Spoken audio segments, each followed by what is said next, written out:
friends of mine said, Janet, I cannot believe you released your secrets to your salsa.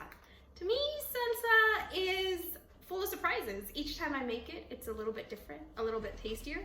So today, I had a couple of about 10 tomatoes in my refrigerator and about half of a chile relleno that I chopped right here, and 3 chiles serranos, and 1 chile jalapeno, 2 yellow jalapenos, actually 3.5, and half of a yellow onion, and 3 unpeeled garlic cloves that I will be sticking in my broiler at 440 degrees and letting my broiler do all the work. Stay tuned for all of my secrets to my secret salsa. We're back. Welcome back. So if you just pulled your tomatoes and your chiles right out of the oven and they look anything like this and you're like, oh no, I messed up, that couldn't be anything further from the truth. You're right on point. This is what I call rustic. We are going to put this in our blender. It is going to be amazing. You watch. You want to impress someone? Okay, but see this? I'm going to get rid of this. That's the onion skin.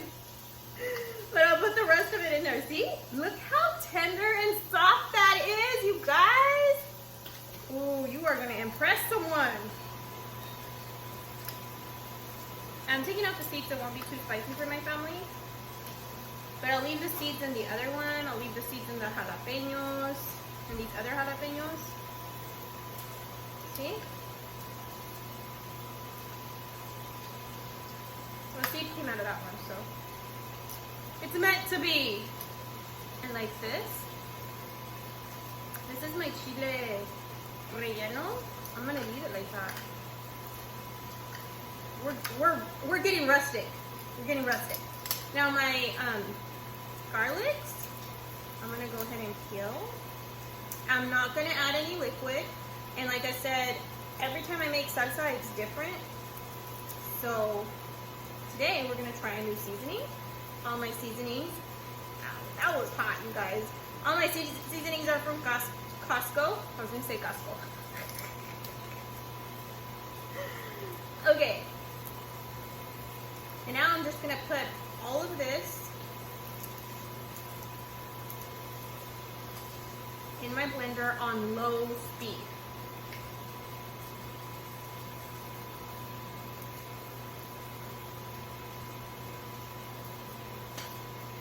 Okay, so I have 3 garlic cloves in there. And all of these delicious tomatoes are going in there.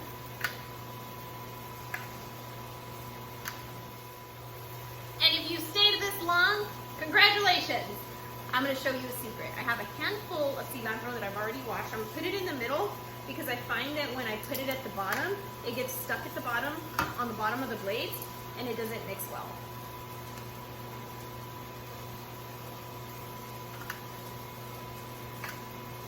Alright, so to this, I will be seasoning my salsa in here with a little bit of salt, so salt to taste. You have to keep in mind, it looks like I put a lot of salt.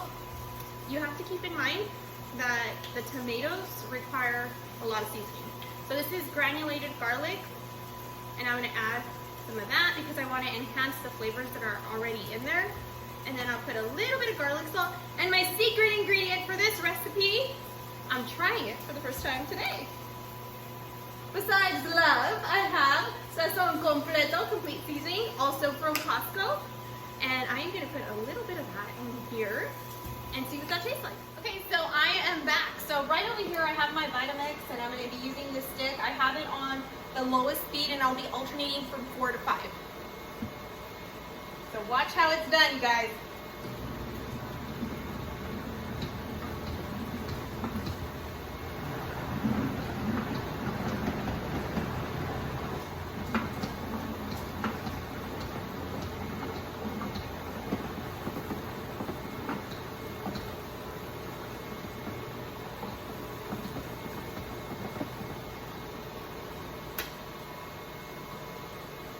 My salsa to be chunky, so I'll be showing you what it looks like when I pour it. And welcome back. If you are looking for a delicious chunky salsa that is spicy just right, this is what we have going on here. So usually when I make salsa for my dad, you know, he's like, this is not even that spicy, Jenny. And so this is the perfect amount of spice, not too spicy, not too mild. So take a look at this pour. Look. Let me show you. So I just blended it. I ended up adding a little bit more. Look how chunky that is. My family loves chunky salsa. And your family's gonna love this too. And you can see the rustic in it, can't you? You see the little burnt pieces in there? Oh my gosh. And you guys, I tasted a little bit while I was making it, and I ended up adding a little bit more garlic salt, a little bit more salt because it needed it for the tomatoes and everything. And when I tasted it, you could taste the garlic in it. It's super rich, it's super flavorful, and your family's gonna love it. I can't wait to hear how much your family loves it. And remember, you are a creative cook, and you get to be as creative and filled with love as you want to be, because every time you are yourself and you are creative, it brings your family together. And that's what counts. It's worth it.